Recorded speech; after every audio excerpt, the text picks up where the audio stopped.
On va commencer avec l'actualité de jeudi. Les premières restructurations de la loi de programmation militaire ont été dévoilées. 4 sites de l'armée de l'air sont notamment touchés. Est-ce que selon vous, les armées doivent être une variable d'ajustement en temps de crise? Non. Ça fait 25 ans que nos armées sont des variables d'ajustement budgétaire. Aujourd'hui, je suis d'une terre d'élection très fortement militaire, avec beaucoup de régiments présents dans la Marne et notamment à Châlons et à côté de Châlons, à Suippes et à Mourmelon. Et au quotidien, je vois bien que nous avons touché, comme on dit, l'os. Et qu'il n'y a plus grand-chose à gratter dans les armées. Alors je sais qu'il est intellectuellement beaucoup plus facile de dire qu'il vaut mieux toucher au canon que toucher à l'éducation des enfants. J'entends cet argument simpliste.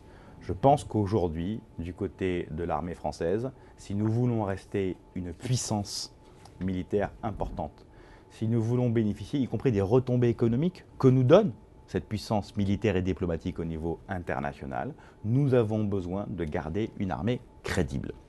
Je crains qu'avec les moins 26 000 hommes que nous annonce le gouvernement, nous n'ayons plus cette crédibilité internationale liée à notre puissance militaire. Les armées avaient perdu des postes également pendant la précédente précédent quinquennat. Nous avons effectivement fait une restructuration militaire lors du précédent quinquennat.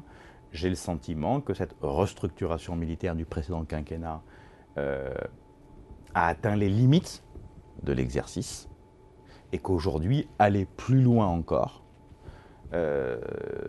c'est mettre en défaut notre capacité militaire en tant que telle.